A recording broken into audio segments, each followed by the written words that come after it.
जान का हाल बा, पहले से गोर दुनो गाल बा। अच्छा बोले जान का अरे बोले जान का हाल बा, पहले से गोर दुनो गाल बा। अरे देवराऊ है गलती फेरू दोबारा कैले बा।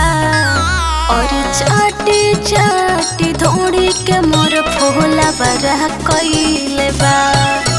अरे चाटी चाटी धोड़ी के मोर फूला बरा कैले बा।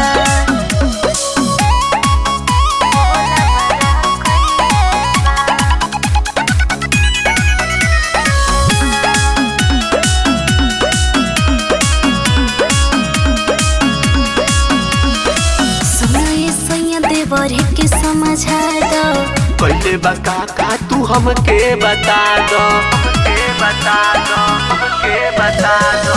सुनो ये सोया देवर के समझा दो पहले बका का तू हमके बता दो। हर रतिया हमें कलमिया अपन खड़ा कैले हवा। अरे चाटी चाटी धोड़ी के मोर फूला बरा कैले बा।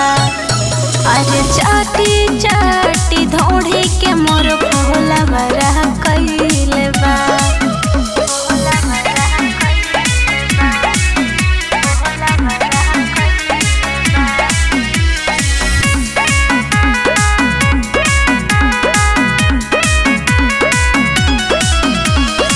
रोज धरेला चपके लगता पंकजो की धैले बा लपक के, लगता पंकजो की धैले बा लपक के। देवरा सदा रोज धरेला चपके लगता पिंटू की धैले बा लपक के। अरे डोंकी के मोबिल डाली घड़ा कैले बा। हर चाटी चाटी धोड़ी के मोर फूला बरा कैले बा। हर चाटी चाटी धोड़ी के मोर फूला बरा कैले